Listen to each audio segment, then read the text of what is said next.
Assalamualaikum warahmatullahi wabarakatuh. Waalaikumsalam warahmatullahi wabarakatuh. Salam sehat selalu buat Pak Azam. Sampai ketemu lagi kita. Salam sehat Mas, aman ya? Ya aman. Kemudian 86. Sahabat Bidam, kita ketemu lagi ya. Terima kasih sudah setia ya menjadi audiens kita. Kita berikan penghargaan sepenuhnya buat audiens. Semoga seluruh audiens akan diberikan kelancaran rezeki dan kesehatan selalu. Amin, amin. Oke, sahabat Bidam, ketemu lagi di Coin Toss. Nah, kali ini kita akan bicara yang agak santai. Nah, koinnya sih tetap dua sisi sebenarnya ya, atas dan bawah. Cuman hari ini topiknya lebih sederhana ya. Kita pengen ngobrol soal cerita masa lalu Pak Azam. Cerita profesi kenapa menjadi dosen. Ini profesi yang mungkin kalau dulu zaman saya SD Pak, mau jadi apa? Jawabannya kan standar ya. Dokter, insinyur. Padahal insinyur itu kan bukan profesi ya. Insinyur itu kan gelar ya. Jadi pilihannya begitu. Nah kalau dulu saya emang agak aneh. Kalau saya pengennya bukan aneh ya, tentara. Nah dari awal. Cuman memang takdir membawa kita ke jalan yang berbeda ya. Tapi boleh Pak Azam, kenapa pilihannya waktu itu dosen? Atau emang dari kecil udah kepikir itu atau justru muncul ya keinginan jadi kalau dosen sih nggak kebayang tadinya Mas ya. Di kampung dulu pikirnya saya itu kebayangnya pengen jadi guru SD aja. Karena pengen jadi guru SD itu kan bayangan saya ya, naik sepeda begitu masuk ke kawasan sekolah sepedanya diterima itu sama anak-anak itu, dituntunin, diparkirin, tasnya dibawain gitu. Bahkan Mbak, waktu saya anak guru ya, saya itu dipanggil di desa tuh Mas sebagai bentuk penghormatan karena saya anak guru. Nah itu mungkin dulu orang kampung manggil kita kan kayak itu ya Pak, ada penghormatan ya, sebagai anak guru. Itu yang terbayang ya, yang sangat ingin gitu. Tapi kan begitu kemudian masuk ke kampus IPB gitu ya, saya cerita di yang lalu kenapa ke IPB gitu ya, nerusin cita-cita kakak saya. Waktu kita lulus itu hampir nggak ada kawan-kawan yang menjadi dosen. Karena waktu saya lulus tahun 92, Januari 92, Desember 91 saya ujian, Januari 92 wisuda gitu.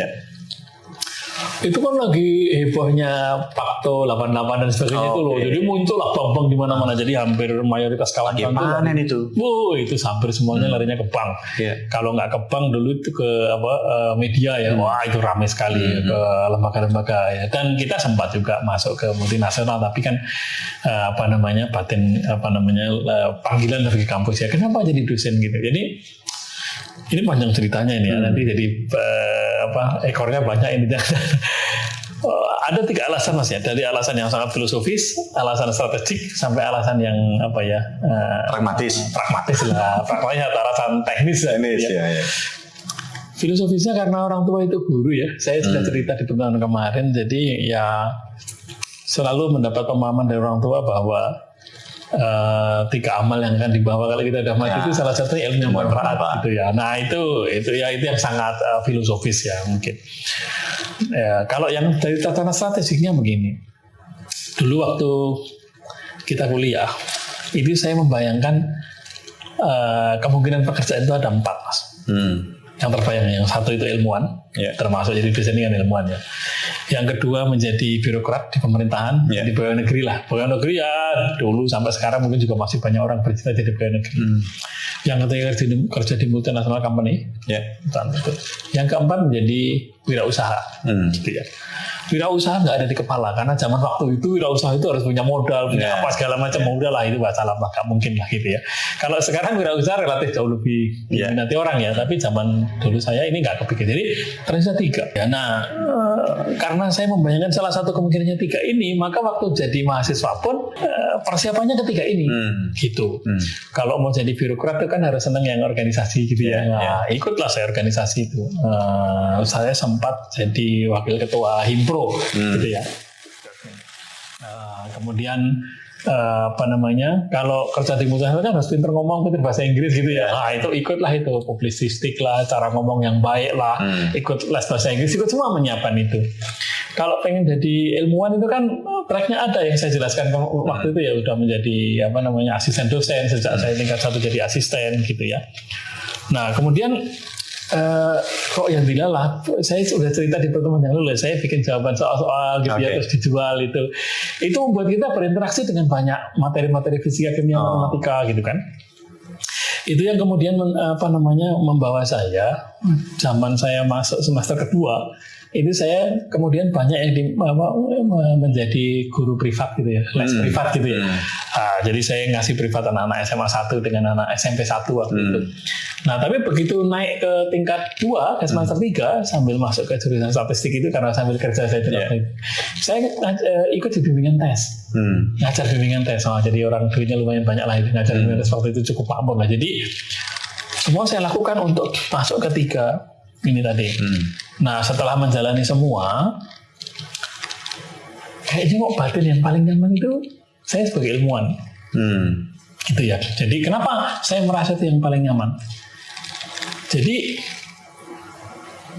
saya membayangkan ada 3 hal yang dalam bahasa ekonomi kita mengatakannya the impossible trinity. Ada 3 hal yang tidak mungkin kita dapat secara bersama-sama. Yang nomor 1 itu berpikir secara bebas, berbicara bebas. Yang kedua, bebas ngatur waktu suka-suka kita. Dan begitu. Yang ketiga itu reward, benefit lah ya gitu ya. Nah, benefit saya nggak ngerasa terlalu penting banget pada waktu itu karena selama kuliah duit saya banyak lah. Jadi nggak menjadi priority karena ya saya ngajar bimbingan saya duit saya banyak sekali. Udah bisa membiayai diri sendiri, bahkan segala macam lah banyak lah. Jadi yang buat saya mahal selama perkuliahan itulah kebebasan berbicara dan ngatur waktu itu, karena waktu buat saya mahal. Sibuk terus saya kedepan ngajar ini ngajar itu, saya butuh waktu. Nah, dari sana, dari di antara 3 tadi itu dan kenyamanan waktu saya menjadi asisten macam-macam, rasanya kok passion saya ke situ ya, sehingga ada pepatah mengatakan find something you really love to do in your life. Only then you will be very happy. Nah, saya pengen happy. Nah, saya pengen happy, jadi saya kejar pada akhirnya dengan berbagai pertimbangan pilihannya menjadi dosen. Kira-kira gitu. Itu alasan strategik. Kemudian alasan teknisnya ya, teknisnya. Karena cerita menarik, karena saya itu sibuk nyari kerja, sibuk nyari duit gitu ya, bahkan milih jurusan statistik juga karena yang nggak ada absen biar aman gitu ya. Jadi saya itu sangat jarang masuk kelas, jarang lah saya kuliah, sedikit sekali kuliahnya. Saya nggak tahu kalau dihitung persen, tapi jumlahnya sedikit sekali lah saya kuliah itu, sehingga saya nggak pernah ngerasain kuliah dengan benar. Bahkan ada satu kawan saya ini namanya Rahman, itu pernah satu ketika ngomong dan itu terekam di saya dan itu menjadi salah satu pemicu ya. Jadi Rahman itu mengatakan, teman sekelas nih waktu kuliah S1, Nur Azam itu kan 10% usaha, 90% doa. Jadi saya nulis itu karena doa, bukan karena usaha, karena kuliahnya saya nggak banyak. Gitu ya. Dan kemudian saya juga cerita di ini kemarin bahwa mimpi saya kan pengen naik pesawat ya. Dan saya merasa kuliah saya itu belum benar gitu. Jadi saya masih pengen kuliah dan saya pengen naik pesawat. Dan waktu kuliah itu guru yang paling salah satu yang paling berpengaruh buat saya itu Pak Andi, karena pembimbing S1 Andi Hakim Nasution. Pak Andi itu kalau kuliah itu cerita bagaimana di Amerika, bagaimana dia ke sana gitu. Semua cerita itu tentang membuat orang bangun dari mimpi ya jadinya. Mimpinya gitu. Jadi mimpi saya, saya pengen naik pesawat kan. Nah, kalau bisa naik pesawat, kalau bisa keliling dunia kan bagus. Nah, jadi saya masih pengen sekolah, saya pengen naik pesawat, saya pengen keluar negeri latihan praktisnya. Dan itu peluang terbuka paling lebar menurut saya pada waktu itu jadi dosen. Iya. Nah, itu yang melandasi kenapa kita menjadi dosen. Iya. Satu yang menarik statement Pak Azam adalah ujungnya tadi saya pengen bahagia. Which is mungkin anak-anak sekarang itu berpikirnya bahagia itu bukan waktu tapi lebih banyak ke uang. Ya nggak ada masalah. Iya kan, cuman beda definisi. Iya. Karena saya ada satu fenomena Pak Azam yang unik yang saya lihat itu, orang di Asia rata-rata kalau Google kata yang paling sering muncul itu kaya. Tapi begitu di Eropa kata yang sering muncul bahagia, happiness, ya. Itu menunjukkan bahwa sebenarnya di kita tuh kalau mau menuju bahagia kayaknya mesti kaya dulu. Kalau di Eropa mungkin karena udah kaya jadi kayaknya bahagia. Orang sana semuanya kaya, semua udah terpenuhi. Jadi intinya dia bahagia karena nggak ada kesulitan masalah. Cuman Pak Azam waktu itu udah kesetnya udah bahagia duluan. Atau karena waktu itu sudah sejahtera. Karena waktu itu saya duitnya udah banyak. Jadi ada cerita gini, lucu waktu itu. Jadi kita masih tingkat 2 apa tingkat 3 gitu ya. Dapat tawaran beli rumah itu Mas, di Taman Cimanggu gitu. Saya bisa beli rumah di Taman Cimanggu Mas selama kuliah, pas kuliah itu. Angsurannya 150.000 per bulan kalau nggak salah, bisa dibayar itu. Masih mahasiswa betul. Masih mahasiswa itu. Jadi waktu itu memang masalah uang praktis buat saya nggak masalah. Iya. Setelah lulus baru punya masalah, Mas. Iya. Kenapa? Karena jadi waktu ngajar bimbingan tes itu gaji saya besar. Nah, tapi saya punya pandangan bahwa yang namanya ngajar bimbingan tes dan kayak gitu-gitu privat macam-macam itu kan kerjaannya mahasiswa. Begitu saya lulus nggak boleh lagi saya di situ. Keras sekali saya kan sekali. Begitu lulus saya mundur jadi dosen, gajinya 72.100. Punya tabungan lah, tabungan yang kita bisa ini ya, hidup gitu. Gimana rasanya hari-hari menjalani dengan 72.000? Belum merit sih waktu itu ya Pak ya? Belum merit tahun. Tapi kan kemudian pertama belum merit, yang kedua memang 72.100 itu kan gaji ya. Gaji kan tidak sama dengan penghasilan. Dapat segitu hanya gaji gitu ya. Kebetulan kita berkumpul dengan orang-orang yang sangat baik, orang-orang yang kemudian dari situ kita ditempa untuk riset, untuk melakukan kajian-kajian segala macam, dan di situ kan lumayan ya saya ada reward yang kita terima ya. Reward yang kita terima. Saya harus berutang budi ini kalau boleh saya berutang budi menyampaikan di ini ya. Dulu kami punya tim namanya Intermezzo. Intermezzo itu singkatan dari intensif pertemuan Kamis sore.